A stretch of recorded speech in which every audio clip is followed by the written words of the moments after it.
Hi!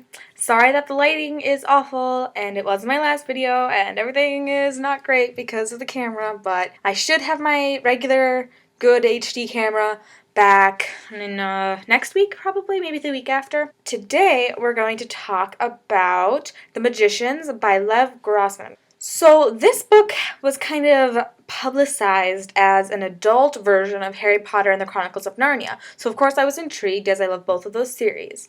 So then, what did I actually think of this dark version of these stories that I love so much? Well, let's see. Spoiler alert, by the way. Okay, so the characters. So the main character is Quentin, who is super annoying. I hate Quentin. He is never happy. He has this awful life, blah blah blah, and then he gets to go to this amazing wizard school, and by the third year he's bored and just wants to leave.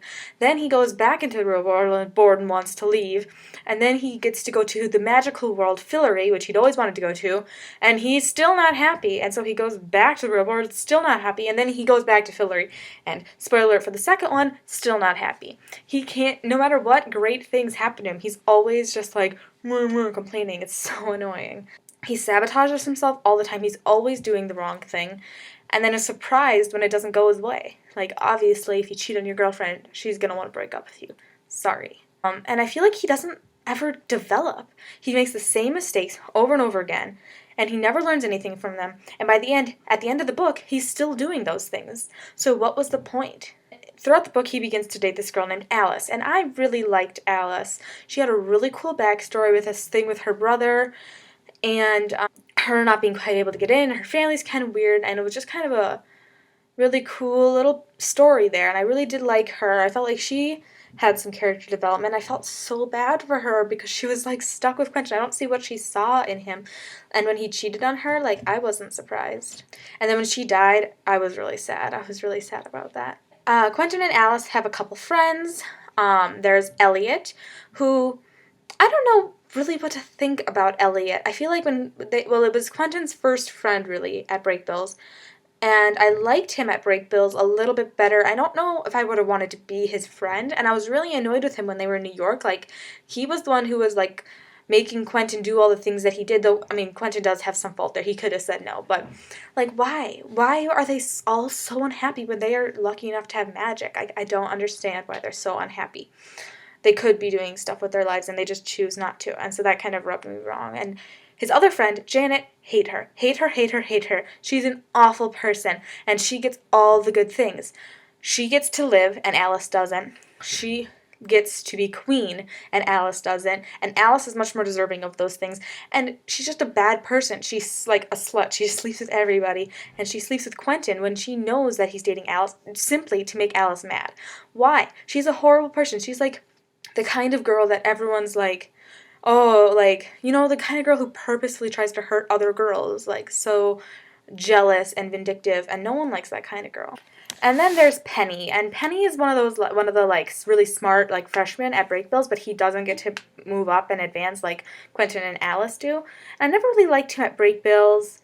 He never really stood out to me as somebody important. I was kind of shocked when he came back and was important, but I did like him a little bit better in Fillory. I don't think I would have wanted to be friends. I don't really think I would have been wanting to be any of their friends except for maybe Alice, but Penny was at least interesting. As far as the story goes, the story actually was pretty good. There was, kind of a coming-of-age type of deal, and then there was the Fillory part. It really was a pretty good adult version of Harry Potter and Chronicles of Narnia.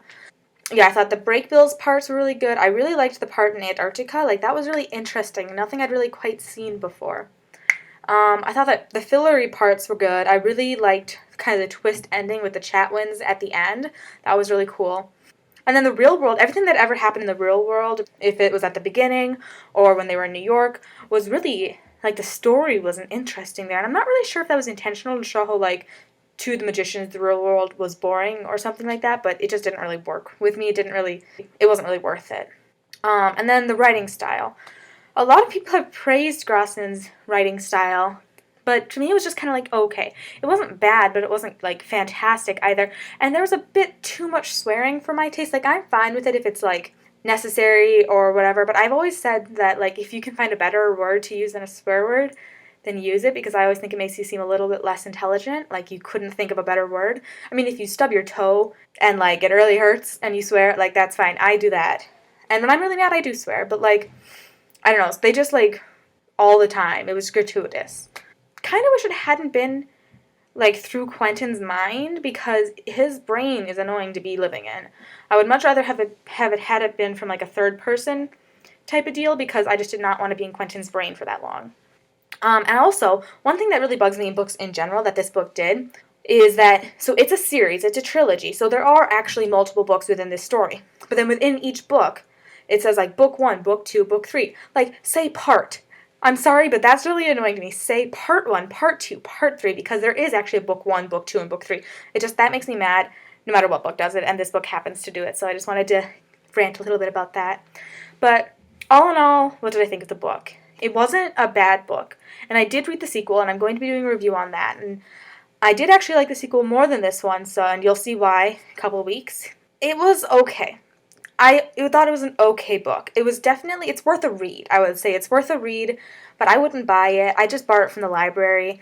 I probably won't be reading it again, but I gave it 3 stars out of 5 because the story was interesting and the world was really interesting. The different worlds that he created were very interesting to read about. But the characters, I didn't really like any of them except for Alice, and it wasn't like the kind of, I didn't like them, but they were interesting, at least not to me. They were just kind of annoying.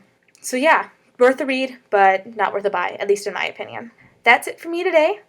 I will see you guys next week. Bye.